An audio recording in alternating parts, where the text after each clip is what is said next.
style of life that is straightforward, transparent and welcoming. Thus, a lifestyle that is notable for generous gestures of forgiveness and of love. Que le Christ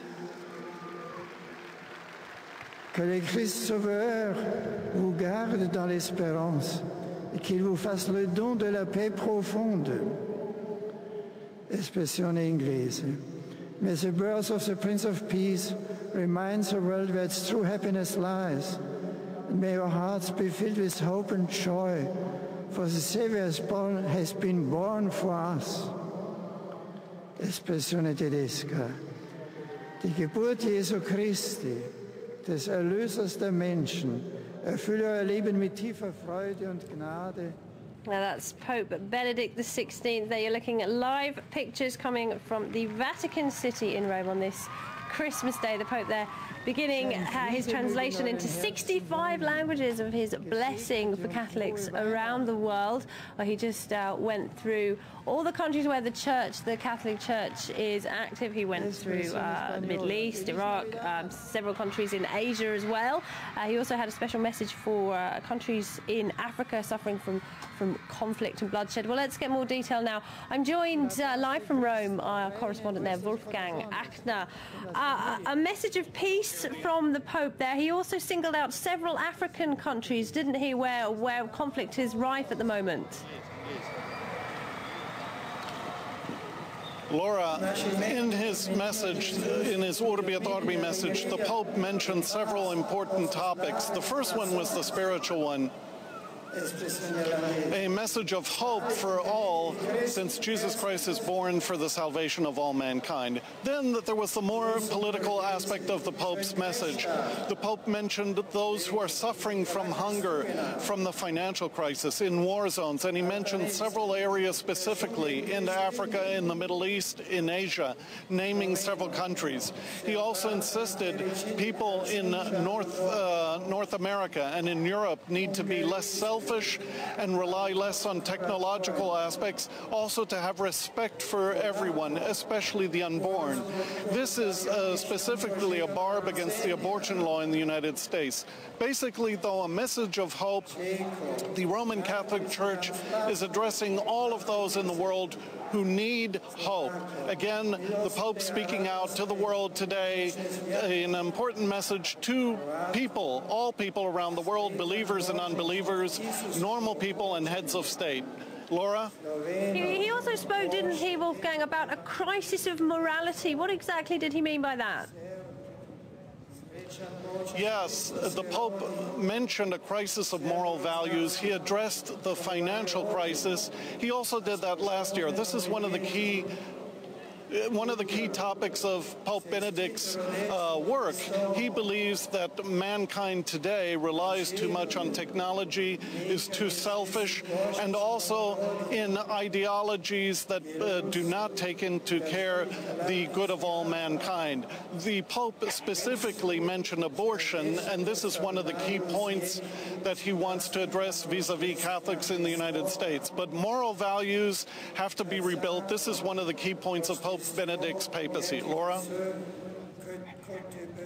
Now, he seems to be in good form this Christmas Day, despite that dramatic attack, of course, at the St. Peter's Basilica just last night, Wolfgang. I don't hear your question, Laura. I'm sorry, if you could repeat it. I was just saying the Pope Benedict XVI, he does seem to be in good health, in good cheer this Christmas Day, despite that tumble last night. Coming and going. Sorry, I don't hear you at all now. Wolfgang, do you hear me? Yes. Wolfgang, I'm just commenting on how the Pope appears in good health this Christmas Day, despite that attack. Now I hear the French. Despite that attack last night. All right, we're having some sound problems. Okay, I heard two words of your question, Laura. I believe you're asking me about the Pope's health. Last night after the attack, the Pope looked very serene. He was not at all injured. I have spoken to the Vatican's spokesperson who told me that the woman who attacked the Pope is a woman who has mental problems, but she did not try to hurt the Pope. She just grabbed on his robes, causing the Pope and some other members of the procession to fall down. I've seen the Pope deliver the Mass last night and also today his speech, he looks in good health and seems not to have been hurt in any way by last night's attack. The Vatican stresses security here cannot be brought up to standards that would be normal in the case of heads of state, because the Pope is a spiritual leader and he has to be able to approach the faithful. Laura? Wolfgang Achtner in Rome, many thanks indeed for joining us. Well, thousands of Christians packed in to the Vatican City to hear that address earlier today. Wolfgang Achtner was also there. He told us more from Vatican City. Here's what he had to say. The first part of the Pope's message was devoted to the spiritual part. The birth of Jesus on Christmas brings a light into the world, a message of hope for all.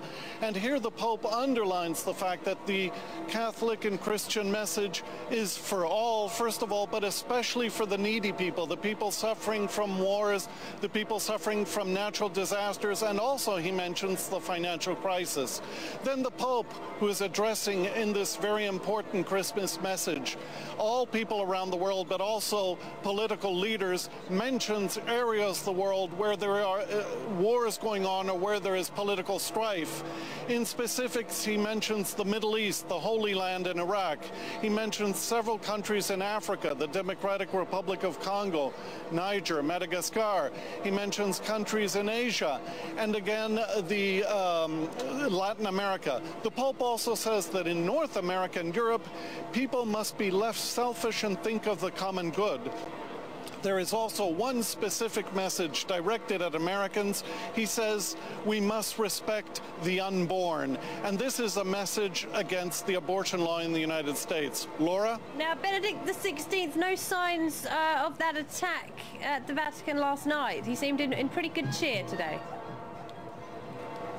Yes, it is to be said that the attacker, this is what the Vatican spokesman told me personally just a short time ago, the woman who went towards the Pope, who assailed him, didn't want to hit the Pope, she wanted to embrace him. She tripped and fell, pulling on the Pope's garments, and hence she pulled him down to the ground with her. This woman is known to have problems. Last year, she is a Swiss-Italian woman, 25 years old.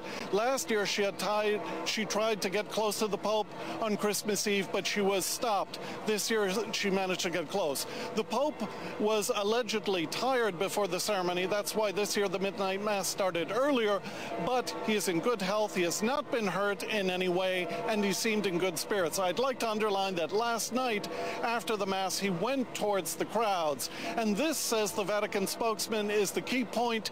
They cannot raise security to a level of total protection because the Pope must be able to have contact with the faithful. And a call for peace too in the holy city of Bethlehem this Friday. Thousands of Christians have been gathering in the Nativity Church